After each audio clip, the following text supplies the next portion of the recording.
que eu vejo hoje é que a gente precisa lutar muito ainda, sabe? A gente precisa buscar muito e parar de olhar a deficiência como um todo, sabe? Não deficiente físico, deficiente visual, deficiente isso, deficiente aquilo. E cada um abraçar a causa do outro, sabe? Eu percebo que isso é uma construção, por exemplo, da gente parar para olhar fora das nossas bolhas. Eu lembro quando eu comecei a fazer qualquer tipo de projeto direcionado, o meu primeiro projeto voltado para acessibilidade, eu olhava muito numa questão muito pessoal.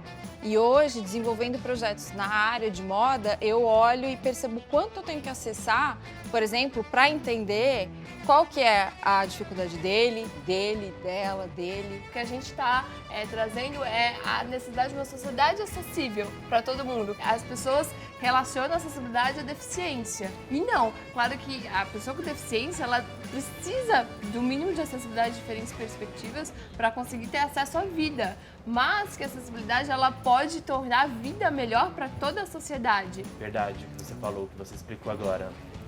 Eu já vi muitas pessoas, por exemplo, que tem um lugar que está acessível, vai. E as pessoas olham e falam, mas já está pronto, já está acessível esse lugar.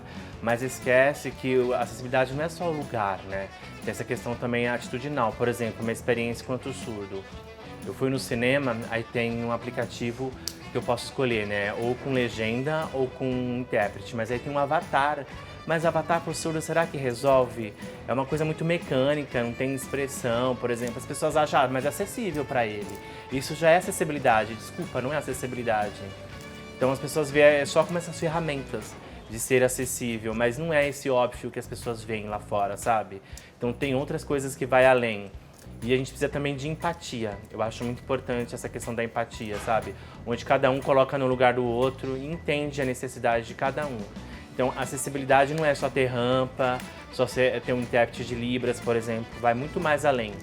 Então, é muito importante que as pessoas pensem e reflitam a respeito disso. A acessibilidade, além do espaço, também é uma questão de você interagir com as outras pessoas, ter mais oportunidades, ter acessibilidade à convivência na sociedade. Não adianta você ter um lugar super acessível onde o deficiente vai ficar lá isolado, né? Acho que também você tem que trazer a pessoa com deficiência junto de si, para ela também se sentir que está num ambiente acessível com as outras pessoas. O pensamento em relação à acessibilidade tem que mudar. Quando que a gente vai parar para pensar que a acessibilidade ela também tem que ajudar as pessoas com deficiência a terem novos protagonismos?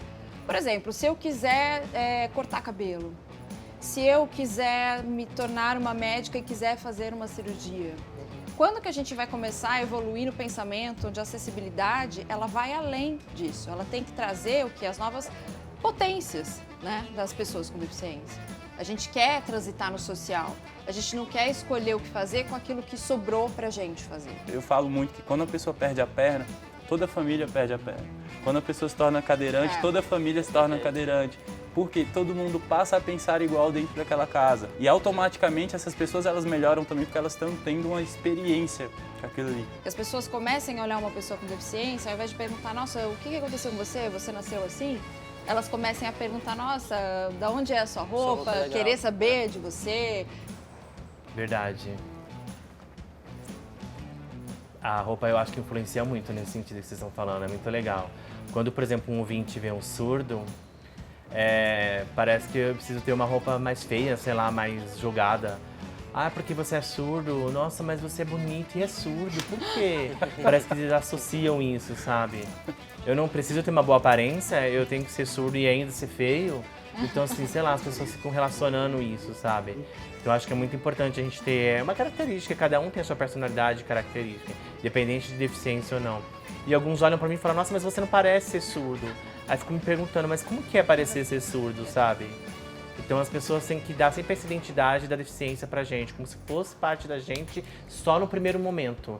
Então você tem que sempre apresentar isso. Então é legal que você tenha a sua moda, tenha o seu estilo, o seu jeito, isso é muito mais do que a nossa deficiência. Eu tenho muito contato com pessoas cegas, mulheres cegas, e elas falam assim, eu quero ser vista pelo que eu tô vestindo e não pela bengala, porque a bengala traz o estigma da pessoa que é cega. Então, eu acredito que a moda é revolucionária. E eu acho que também é a questão do pertencimento. Na sociedade, as pessoas têm muita dificuldade em associar uma pessoa bonita a uma pessoa com deficiência.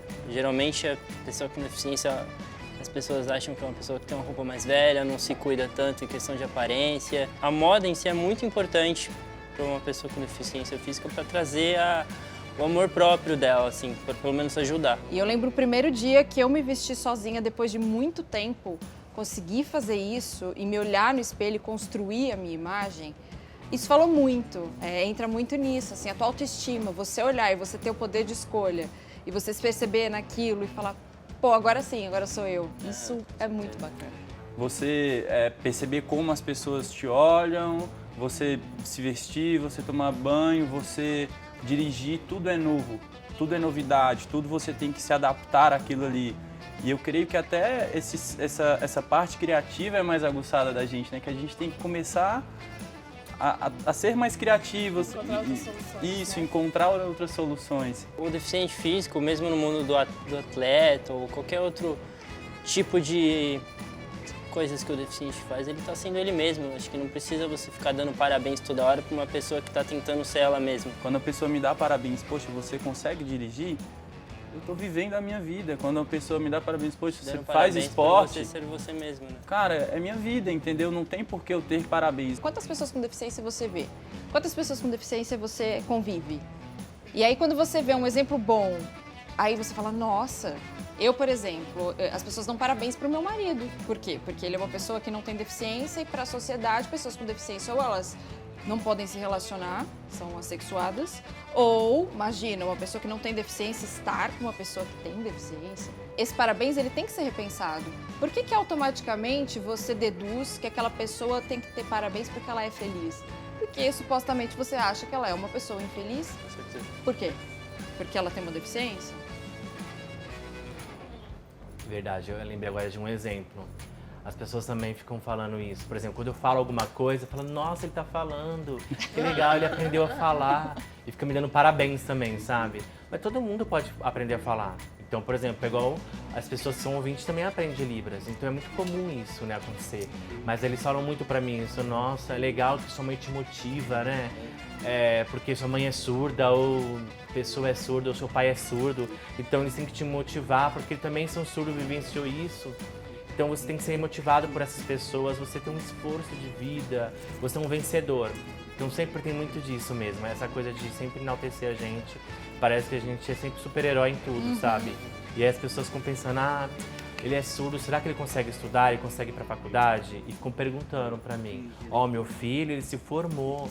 E você, estuda o quê? Você consegue também? Eu também sou formado em designer. Então eu já trabalho, por exemplo, já trabalhei em vários lugares. Nossa, sério? Parabéns, hein, que você é formado. Mas seu filho também não é comum? Então, por que eu tenho que ser parabéns pra mim? Então é isso, as pessoas ainda não entendem. E não tá nesse nosso universo para entender de uma outra forma, de um outro olhar, né? E, por exemplo, na comunidade surda também tem diversos tipos de deficiências lá. Então, por exemplo, tem surdo que é oralizado, surdo que fala em Libras, surdo que fala em Libras é oralizado. Então, assim, a gente aprende o português como segunda língua, diferente das pessoas que são ouvinte. Então, a minha primeira língua é a Libras e a segunda é o português. Então, as pessoas acham que o surdo não consegue estudar, mas não, a gente estuda assim como qualquer pessoa, sabe? E aí, tem tipos de graus de dificuldade. Então, tem surdo que vai ter mais informação e consegue se formar mais rápido e tem mais facilidade, e outros vão ter mais dificuldade. Então, isso acontece em todos os meios. E tem uma coisa que eu acredito que é muito importante nesse sentido, porque muitas vezes, a gente que é o clubinho da diversidade, a gente acaba afastando as pessoas que não estão nesse universo, que não convivem com pessoas com deficiência, que não sabem nem como chegar, como abordar. Eu acredito que é um esforço diário da gente também se colocar no lugar da pessoa e ser agente de viabilizar a informação, ter uma linguagem amorosa, uma comunicação não violenta para mostrar e falar sobre como é a melhor forma da gente se comunicar, como é a melhor forma de abordar uma pessoa surda, uma pessoa cadeirante. Quando você fala que uma pessoa, o deficiente, isso é o protagonismo. Você está colocando ela como se ela fosse a deficiência dela. Não, você fala pessoa com deficiência, você está trazendo a pessoa antes da sua deficiência. Você não porta uma deficiência, porque se você porta uma deficiência, você deixa ela na sua casa. Hoje eu não estou afim de ser deficiente, vou deixar ela lá. Então, assim, existem nomenclaturas que são necessárias de você saber. Mas é o que a Isa falou, a gente tá, ensinando ainda as pessoas. Eu não sou a minha deficiência. ela é parte de mim. E isso é importante da gente saber da nomenclatura certa. Às vezes a pessoa até acaba falando um termo mais fofinho, assim, pra não tentar uma palavra tão agressiva, uma palavra que pra gente é normal, mas pra pessoa que não vive a nossa realidade, pô, eu vou falar isso pra ele não vai achar legal e vai me odiar. E aí, aquela experiência com uma pessoa com deficiência física poderia ser legal, acaba se tornando uma coisa que pra pessoa não é tão legal. E aí acaba gerando uma barreira muito grande. E eu acho que o mais, assim, surreal que eu comecei a notar quando eu me tornei uma pessoa com deficiência é quando eu fui, por exemplo, passar pelo ginecologista. E a cadeira para fazer exame não estava preparada para mim. Eu quero ser mãe. Quais as referências que eu tenho? Porque não se pensa que uma pessoa como eu quer exercer esses papéis também. O deficiente ele tem que ser curioso.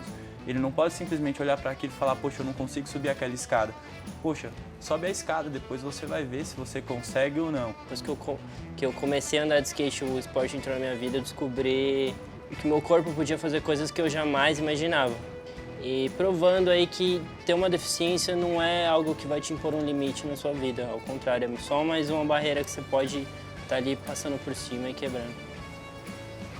Tava com uns amigos meus, né, a maioria ouvinte, e perguntaram pra mim: você participa do carnaval, mas você não escuta, como que você sente a música, né? Ah, dá pra sentir a música assim, tem a vibração, né, tem essa questão, uso o aparelho também, que me auxilia. Por exemplo, eu não entendo às vezes a palavra, né, mas eu entendo o ritmo. Então, por exemplo, se eu pegar a letra, ler, estudar, eu vou entender. Eu relaciono ela com aquele ritmo e vou imaginar como que tá o ritmo atrelado à música. Então, por exemplo, a gente tem que mostrar isso para as pessoas ouvintes também, sabe? Que fica com essa coisa de, o surdo também com música não tem nada a ver. E eu, por exemplo, faço adaptações de músicas também e coloco no meu Instagram, em Libras. Então é legal para as pessoas desmistificar essa coisa, né? De, o surdo não pode, e aí ele pode, nossa, um surdo fazendo música em Libras, que legal. Foi legal porque teve até uma repercussão legal, positiva pra mim. Porque muitas pessoas vieram falar comigo, nossa, você é surdo interpretando música, que bacana. E aí me deram vários feedback falando que era legal, que eu tava fazendo isso. Eu influenciei outros também, então isso é muito legal. E aí a gente divulgou de uma forma muito bacana. Aí no carnaval eu fui convidado pra subir no trio elétrico da Anitta. E eu interpretei com ela ali a música no trio elétrico. E foi muito legal porque as pessoas falaram, nossa, que bacana, você tá lá em cima num trio elétrico, que é uma coisa de música, carnaval, com uma pessoa como a Anitta e tal.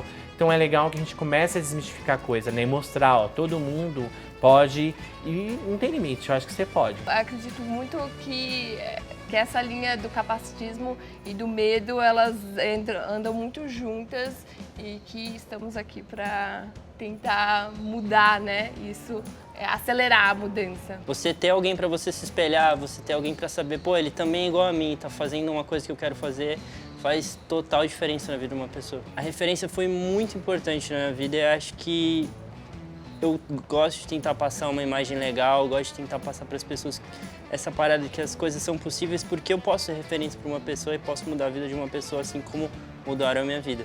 Não é porque eu sou deficiente que a minha referência tem que ser um deficiente, sabe? E você pode ser uma referência para uma pessoa assim. Que também, sabe? Eu acredito que a acessibilidade é a gente viabilizar acessos. Seja acesso à pessoa, ter uma experiência como essa nossa aqui, que a gente está compartilhando nossas experiências, seja acesso a uma cidade que tenha rampas ou acesso à informação, acesso a uma forma melhor da gente se tratar como seres humanos e para a gente, dessa forma, viabilizar mais oportunidades para todas as pessoas e a gente se encontrar em algo que é comum para todo mundo, que é a nossa humanidade.